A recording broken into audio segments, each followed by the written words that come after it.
Frisco Independent School District Business Services Procedures.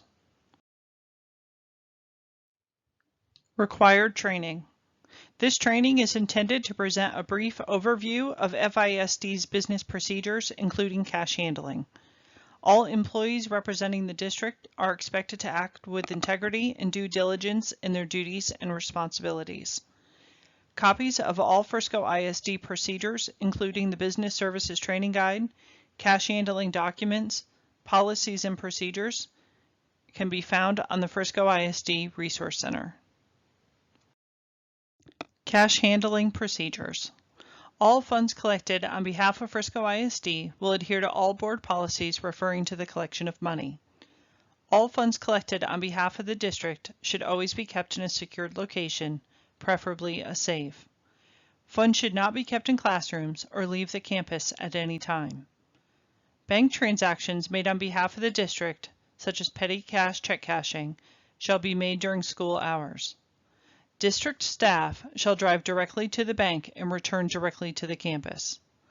No stop shall be made between the campus and bank en route or upon return from the destination. Cash handling procedures. No cash purchases should be made with funds collected. Every dollar collected should be receipted and deposited into the district's bank account according to collection procedures. Staff is strictly prohibited from borrowing from district funds. Staff who borrow or steal district funds shall be subject to disciplinary action up to and including termination of employment. Personal employee checks shall not be cashed from monies collected at the campus or district level. Cash handling procedures. For control purposes, there should be at least 2 people involved in the collecting and depositing of funds. All activity funds will have a sponsor who is a district employee. This sponsor cannot be the activity fund secretary for the campus. Sponsors are responsible for collecting, counting, and turning in all funds collected to the activity fund secretary. The secretary is responsible for verifying the count and depositing the funds to the bank account. The secretary may want to establish set times each day for collected funds to be turned in. All funds should be properly receipted and counted before being brought to the secretary for deposit. Cash handling procedures. All checks should be made out to Frisco ISD or the campus and include a name, address, and the telephone number printed on the face of the check. The student and activity name and description must be on the memo line. Receipts should be issued for all collection of funds from students and staff. Cash or checks received from an activity or fee should be recorded in the online school fees and a receipt issued. If cash is received for a student activity not recorded in the online school fees, a receipt from a standard numbered receipt book should be issued. All funds collected through online school fees are coded by accounting when processed. The campus does not need to report these deposits. District approved vendors. All purchases made with district funds need to be made from a vendor that has been approved by the district.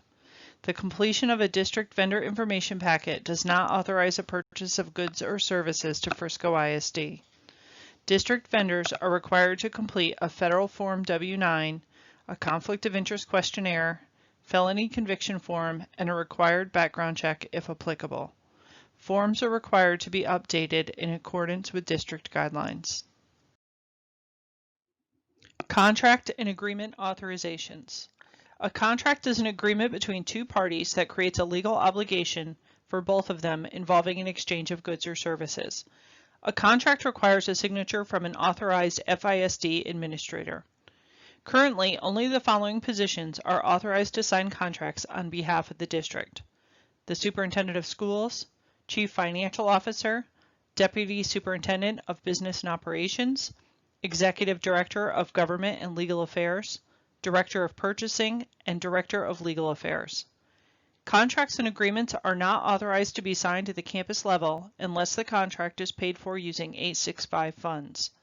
The organization sponsor should sign 865 contracts.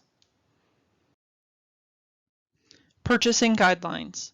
A purchase order is used to purchase supplies, equipment, or services from an external vendor. All purchase orders must be originated prior to obligating the district for an expense. All purchase orders are approved by various levels of authority. It is electronically forwarded to the purchasing department where it is reviewed and approved by staff. Employees shall not order or receive goods without an approved purchase order. Failure to use a purchase order may result in the staff member being held personally liable for the purchase. Purchase orders, not system requisitions, can be used to place an order. Purchasing guidelines, quotes. FISD policies and procedures require employees to obtain quotes from multiple vendors when purchasing items at certain dollar thresholds.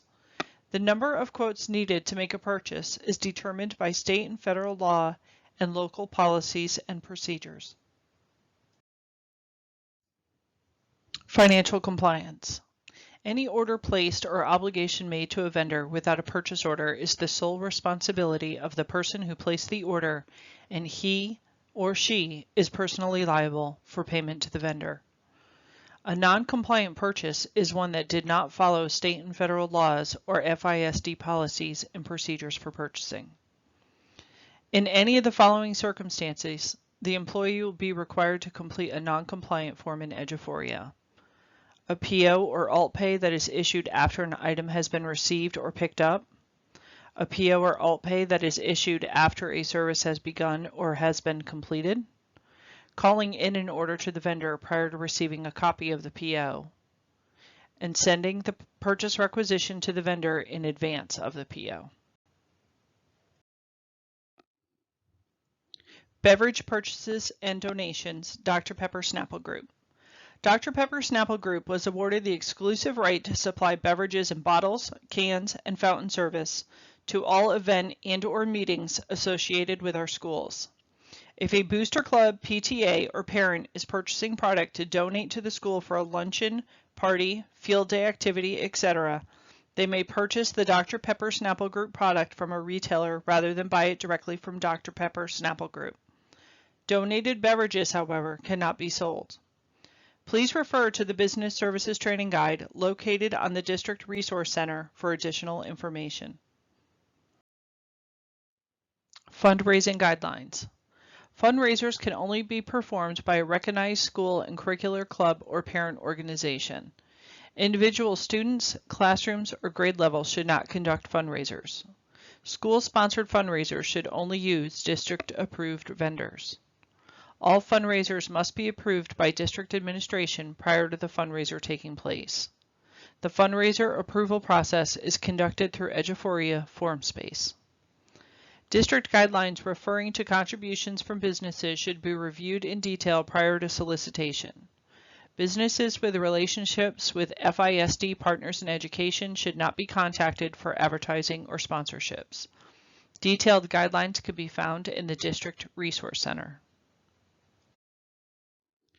Fundraising guidelines. School-wide fundraisers.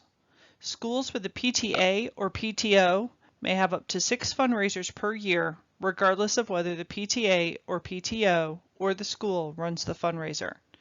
One fundraiser per year can involve the selling of an item by students or the gaining of pledges. Booster Club fundraisers. Booster clubs must clear all fundraisers with the campus administration. Students or schools cannot sell raffle tickets or chances to win. It is highly recommended that clubs review laws regarding raffles and not-for-profit organizations. Booster Club guidelines are available on the District Resource Center. Student group fundraisers.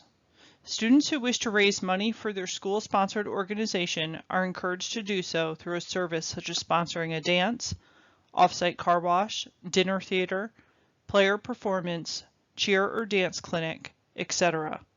Student groups are maintained through 865 funds. Student activity guidelines. Student activity funds are funds generated by specific student groups, not by the district or campus. Decisions about the expenditures of student activity funds are made by the students with the assistance of a campus or district employee sponsor. All club and student funds are accounted for in this fund, Fund 865. These funds are accounted for as fiduciary trust funds and are not owned by the district. Student club meetings should be held to include student officers, official recorded minutes, and with the official sponsor in attendance. It is required that a signed official student club signature form be on file in the Student Services Department. Campus Activity Guidelines. Campus activity funds are funds collected locally at the school or donated to the school. Campus activity funds are considered by the Texas Education Agency to be public funds. Therefore, the expenditure of these funds must comply with state and board policy and with district regulations. These funds are accounted for with special revenue governmental funds of the district. Campus activity funds, Fund 461, are to be spent in accordance with the general budget fund requirements. Expenditures related to campus activity funds have a public purpose in the realm of education. Examples of campus activity fund appropriate expenditures include required school apparel for staff, award presentations for students, volunteers, or district employees, school assemblies, student body social functions and field trips, refreshments and snacks for teacher in-service and staff meetings. The purchase of any gift for any person or organization is prohibited. This includes gift certificates, retirement gifts, flowers, holiday gifts, and food gifts. Gifts also include donations to other organizations. Gifts of public funds are prohibited under Article 3, Section 52 of the Texas Constitution. Conflict of interest, DBD local. An employee shall disclose to his or her immediate supervisor a personal financial interest, a business interest, or any other obligation or relationship that in any way creates a potential conflict of interest with the proper discharge of assigned duties and responsibilities, or with the best interest of the district. Endorsements or gifts. An employee shall not accept or solicit any gift, favor, service, or other benefit that could reasonably be construed to influence the employee's discharge or assigned duties and responsibilities. An employee shall not recommend, endorse, or require students to purchase any product, material, or service in which the employee has a financial interest or that is sold by a company that employs or retains the district employee during non-school hours. No employee shall require students to purchase a specific brand of school supplies if other brands are equal and suitable for the intended instructional purpose. Conflict of interest, DBD local. Sales. An employee shall not use his or her position with the district to attempt to sell products or services. Non-school employment. An employee shall disclose in writing to his or her immediate supervisor any outside employment that in any way creates a potential conflict of interest with the proper discharge of assigned duties and responsibilities or with the best interest of the district. Resources. If you have questions or need clarification of any statement in this presentation, please contact the Campus Finance Specialist. The Business Services Training Guide can be found on the District Resource Center and provides detail on accounting, compliance, grants, purchasing, and risk management procedures. The District, State, and Federal Procedure Manual can be found on the District Resource Center.